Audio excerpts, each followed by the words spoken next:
Oke, bismillahirrahmanirrahim. Ini adalah kelanjutan dari RCM sebelumnya, yaitu bagian 2. Oke, kita lihat penjelasan berikutnya. Nah, menurut perintis RCM, yaitu Nolan dan Heap, dia menunjukkan fakta bahwa dari 100% komponen, hanya 11% yang bisa diganti pada prioritas tertentu. Artinya yang lainnya itu diganti hanya secara acak, ya. Jadi yang pasti dalam satu fasilitas itu hanya 11%. Bayangkan. Jadi yang mestinya secara PM teratur itu 11% dari 100%. Ya. Itu yang menunjukkan bahwa kebanyakan PM itu tidak tepat sasaran, ya. Nah, kegagalan dalam implementasi RCM, pertama, misalnya satu perusahaan ingin menerapkan RCM, ya, maka biasanya mereka kalau tidak paham RCM, mereka akan memanggil konsultan. Ini konsultan ini yang akan membantu bagaimana menyusun yang mana yang prioritas, apa yang dilakukan. Nah, kegagalan RCM adalah salah satunya adalah hilangnya kontrol in-house. Jadi internal dari organisasi tidak bisa mengendalikan karena sudah ada orang luar, ya. Kemudian ada juga perpaduan personil yang salah analisis. Berikutnya ada beban administrasi yang mahal.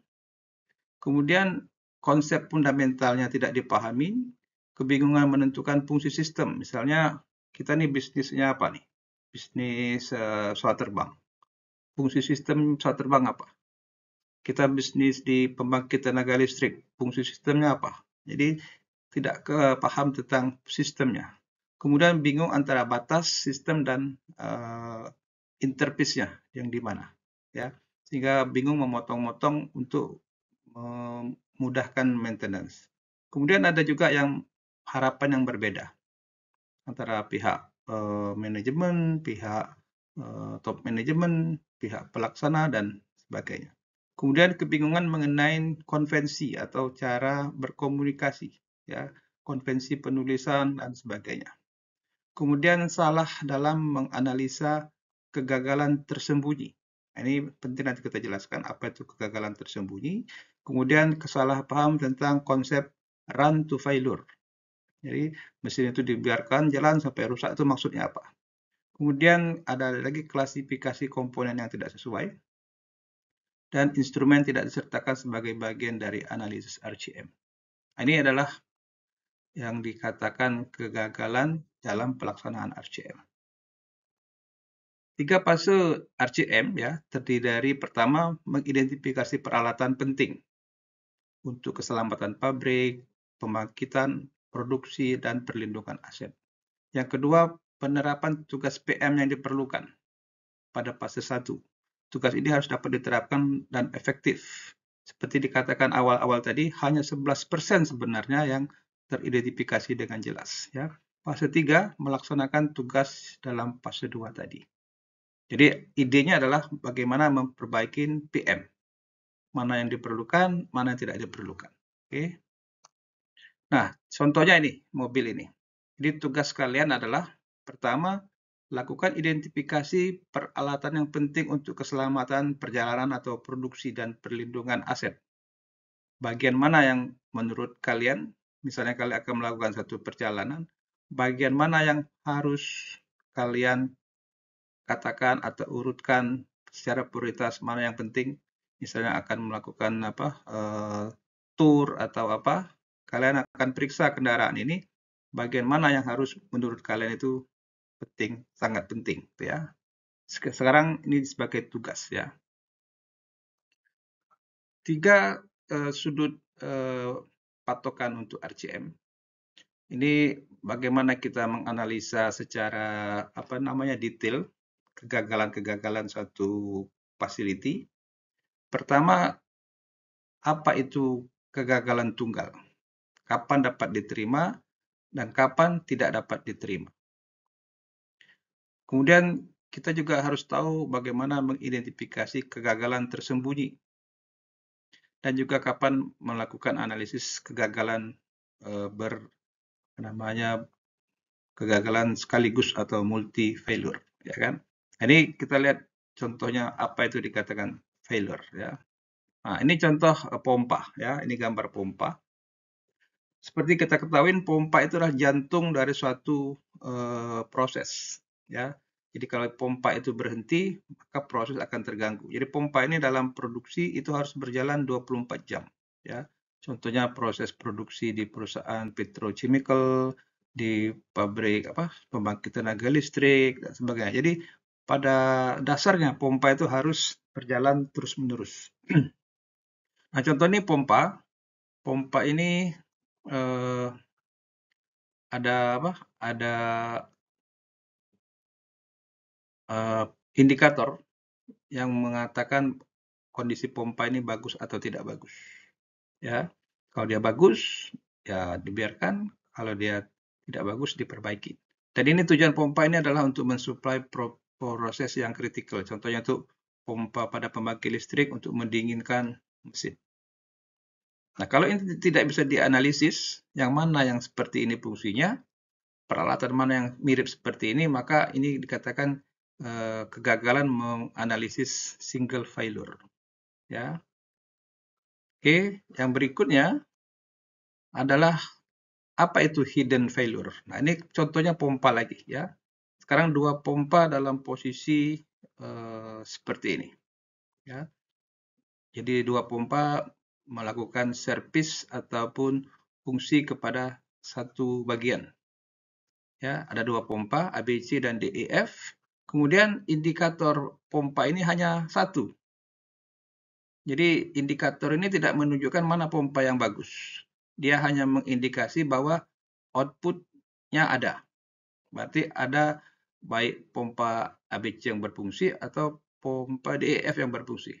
Kita tidak tahu, ya, mana yang berfungsi. Akibatnya apa? Ini dikatakan sebagai terjadi hidden atau kegagalan yang tersembunyi. Jadi misalnya salah satu sudah rusak, ini tidak diketahui mana yang rusak. Yang penting dia ada outputnya. Nah, ini dikatakan sebagai hidden failure, tersembunyi, ya. Kegagalan analisis ini tidak dapat diterima, ya. Sehingga kalau terjadi satu gagal, tapi nampak dia berfungsi, tiba-tiba yang kedua juga gagal, maka sistem akan shutdown. Karena pompa dua-duanya sudah gagal. Ini dikatakan sebagai kegagalan yang tidak dapat diidentifikasi, ya. Nah, berikutnya adalah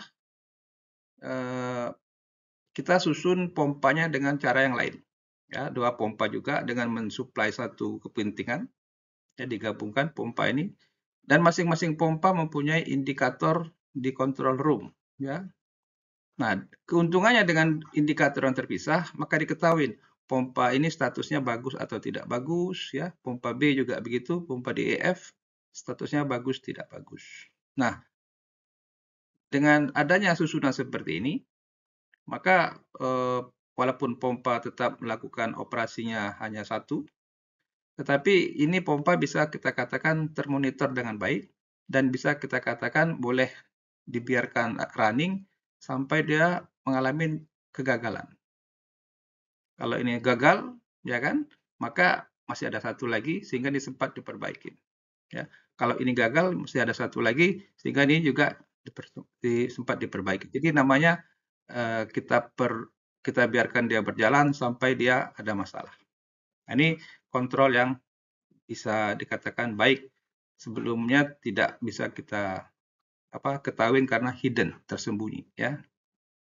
Jadi dengan contoh tadi, ya, kalau contoh yang ini tadi, dua pompa cuma satu indikator, ya, ini dikatakan kita ada hidden, ya, hidden failure. Maka ada potensial critical. Jadi ini secara kegagalan ini ada, walaupun pompanya jalan dua, hanya dipakai satu, tapi ada kemungkinan dia gagal. Ini dikatakan potensial critical. Ya. Nah, yang susunan yang kedua, ada indikator untuk masing-masing pompa. Nah, ini secara ekonomis barangkali tidak begitu murah ya, tetapi ini bisa lebih baik dalam pengendalian dan ini dikategorikan pompa ini bisa jalan seterusnya sampai diindikasikan rusak baru diperbaikin. Ya. Jadi salah satu rusak diketahui langsung diperbaikin sehingga tidak mengganggu supply ke critical function-nya. Nah, berikutnya dengan kondisi yang mirip juga, ini dikatakan jika dua pompa ini diperlukan jalan secara bersamaan, maka dua pompa ini jadi kritikal juga. Kalau tadi cuma satu pompa yang diminta jalan, jadi kedua pompanya jadi kritikal. Dia harus jalan kedua-duanya untuk mensuplai ini, ya kan? Sehingga walaupun ada indikator di control room kedua-duanya, tapi karena pompa ini bisa gagal salah satunya, maka ini kritikal. Oke. Nah, berikutnya adalah ini juga dikatakan kondisi yang sama. Jika satu pompa dianggap sebagai backup, ya, jadi atau salah satu sebagai backup. Jadi ini juga dikatakan ada kemungkinan dikatakan potensial gagal, ya. Jadi mirip-mirip dengan yang ini, tapi ini dua-duanya harus jalan. Jadi ini kritikal juga. Ya. Kalau ini satu sebagai backup, kalau backupnya itu rusak, maka kritikal buat operasi ini. Ya, ini dikatakan kegagalan arrangement ya, artinya susunan dari indikator kegagalan.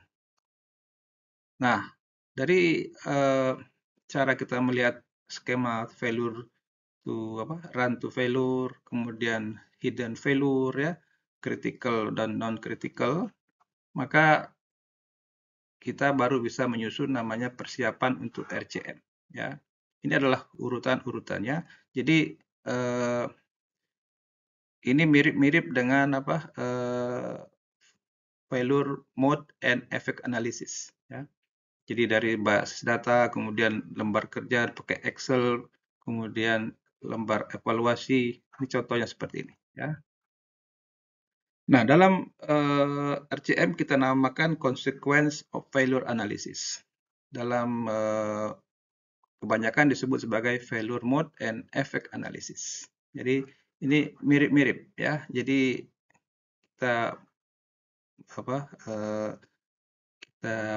tentukan mana-mana yang kritis, kemudian apa konsekuensinya, kemudian kita bobotin, kemudian kita susun prioritasnya. Ya. Nah, seperti ini ya, apa-apa tugas-tugas PM-nya. Ya. Nah, dari situ secara ekonomis ya orang perencanaan akan menghitung biaya-biaya PM tadi ya. Masing-masing PM itu dikenakan analisis biaya. Oke, seperti ini. Nah, ini adalah logic tree dari Jova tadi, consequence of failure analysis. Ini kita berikan pertanyaan-pertanyaan ini untuk menentukan apakah dia kritikal, apakah potensial kritikal. Ya.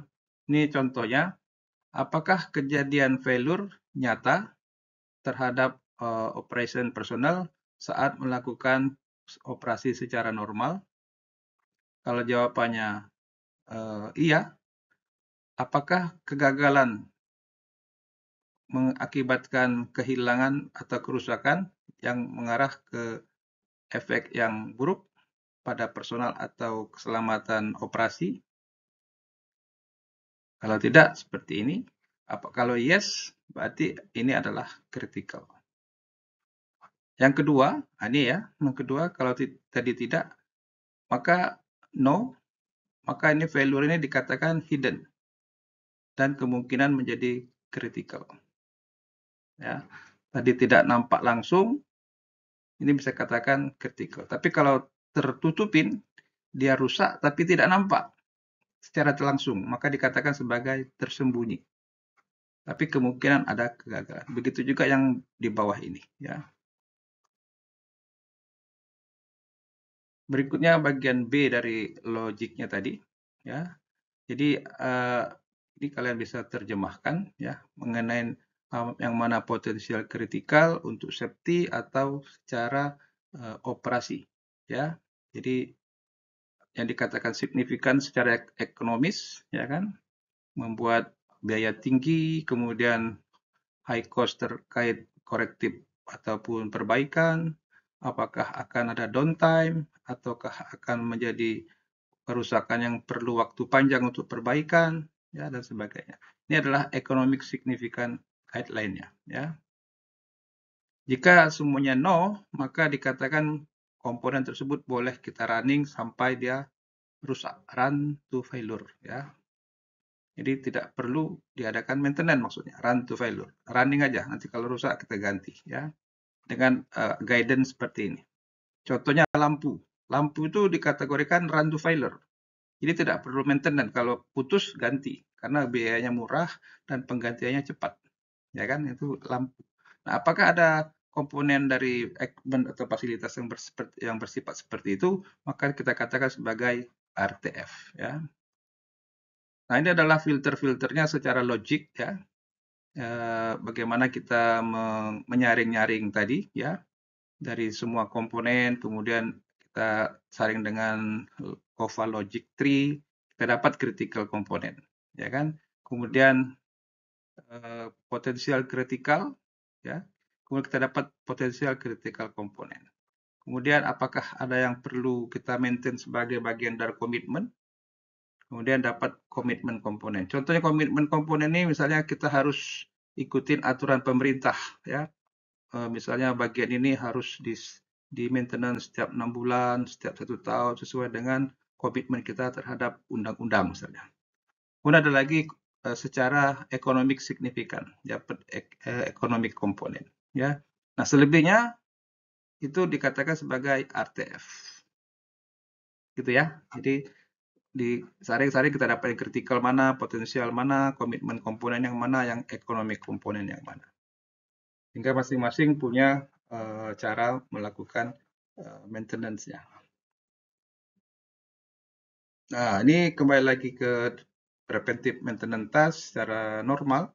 Ada yang secara waktu, jadwal, ada yang secara kondisi.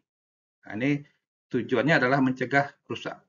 Ada juga preventive maintenance karena ditemukan gagal. Misalnya satu komponen gagal, maka PM atau maintenance preventive diarahkan untuk mencegah kegagalan pada tahap pabrik atau pada tahap yang lebih luas. Ya. Jadi satu kegagalan ditemukan, maka PM ini akan melakukan perhitungan atau perencanaan, jangan sampai misalnya pembangkit listrik ini padam. Ada indikasi gagal di sini, akan dicari ya sampai terjadi ya kesimpulan bahwa pabrik itu aman, ya. Kemudian RCM juga bisa kita libatkan bagian-bagian lain, ya. Jadi tidak hanya orang maintenance, ya. Kalau kita di sini katakan effective applicable PM, ini bisa kita bagi berdasarkan fungsinya masing-masing. Contohnya bagian operation bisa melakukan functional test, kemudian ada bagian engineering bisa melakukan performance test, predictive maintenance, dan sebagainya. Kemudian bagian maintenance sendiri, ada yang bagian bongkar, tukar, kalibrasi, cleaning, penggantian oil, ya, testing, dan sebagainya. Atau bagian chemical, melakukan chemical analysis, cek oil, dan cek pH gitu ya. Jadi PM itu dibagi-bagi sesuai dengan skop masing-masing bagian, tidak hanya melulu terhadap maintenance. Jadi semua bagian bisa melakukan preventive maintenance sesuai dengan skopnya masing-masing, ya, supaya tidak begitu berat beban orang maintenance, ya. Nah, ini adalah cara pemilihan PM, ya. Cara pemilihan PM kita ikutin pertanyaan-pertanyaan ini, ya. Kalau PM berarti kita bicara tentang komponen, ya. Kita klasifikasikan komponen apakah dia kritikal, potensial kritikal, komitmen, atau ekonomis. Kemudian apakah bisa diarahkan ke effective condition mesin? Kalau ya, kita buat periodik. Kalau tidak, apakah bisa dibuat secara terjadwal? Kalau bisa, kita buat. Kalau tidak, apakah dia kritikal secara ekonomis? Maka kita buat namanya perubahan desain. Apakah termasuk potensial kritikal juga? Dapat digunakan metode cara mencari kegagalan. Contohnya pakai apa namanya prediktif. Ya. Nah ini masing-masing yes-yes-nya ini ya terakhir ini adalah cara mengerjakannya. Ya. Ini misalnya pakai PM, ini merubah desain, ini apa namanya ada prediktif gitu ya. Jadi dengan logik ini kita bisa menentukan apakah dia preventif, apakah prediktif, apakah run to failure, apakah dia condition monitoring ya. Nah, ini adalah cara kita membuat PM, jadwal-jadwal PM ya, intervalnya berdasarkan masukan-masukan dari banyak hal ya. Misalnya dari kegagalan sejarahnya, dari apa namanya histori CM-nya, apakah dari vendor rekomendasi, apakah dari pengalaman industri yang lain, apakah dari peraturan pemerintah atau regulatori, apakah dari desain, dan sebagainya. Jadi, masukan-masukan ini akan menentukan frekuensi dari PM. Predictive maintenance itu juga bagian dari RCM. Ya. Contohnya tadi, untuk memonitor kegagalan, kita bisa menggunakan banyak peralatan, ada vibrasi, ada akustik, termografi, oil check, X-ray, dan ada ultrasonik, penetran, boroskop, dan sebagainya. Ini bagian dari prediktif. Nah, ini kalian perjelas apa itu masing-masing alat-alat ini ya. Oke, nah komentar tentang RCM itu banyak ya, dan ada yang mitos, ada yang juga mengklaim itu berhasil atau tidak. Ini kalian bisa baca di sini sudah saya rangkum ya. Jadi RCM itu mulanya dari penerbangan komersial. Jadi orang penerbangan itu kan banyak komponennya. Jadi bagaimana yang mau diutamakan? Nah, ini maka ini diterapkan di situ, tapi tidak begitu mustahil untuk diterapkan di pabrik sepatu, ya, atau untuk pembangkit listrik nuklir, ya, atau pesawat jet. Jadi RCM itu bisa digunakan untuk semua industri pada prinsipnya, ya. Kemudian menjadwalkan aktivitas PM ini akibat dari analisis RCM bisa sebenarnya tidak mengakibatkan penurunan keandalan pabrik ya. Jadi misalnya PM-nya itu dirubah atau dievaluasi atau ditambahin. Jadi PM ini kita optimize, bisa ditambah, bisa dikurang ya. Tergantung dari analisa tadi, optimisasi tadi ya. Intinya manajemen aset ataupun sebutnya yang lain ya adalah mengandalkan pendekatan RCM sebagai inti untuk mengidentifikasi fungsi peralatan. Ya, jadi manajemen aset, ada yang manajemen aset namanya, RCM itu disebut sebagai manajemen aset. Jadi bagaimana memilah dan memilih peralatan yang akan kita prioritaskan. Ya. Nah, ini RCM juga banyak punya sejarah yang tidak bagus, ya, karena sifatnya apa namanya terselubung ya, jadi dikatakan sukses tapi ternyata tidak sukses. Jadi ini banyak kasus-kasus yang seperti itu untuk menutupin kegagalan penerapan RCM ya. Nah, dari 60% RCM yang diperkarain gagal ya. 40% sebenarnya dilaksanakan dengan dangkal. Artinya dalam penerapannya ini ya gitu ya, tidak begitu banyak yang berhasil karena apa? Karena analisis yang dangkal atau analisis yang tidak tepat sasaran.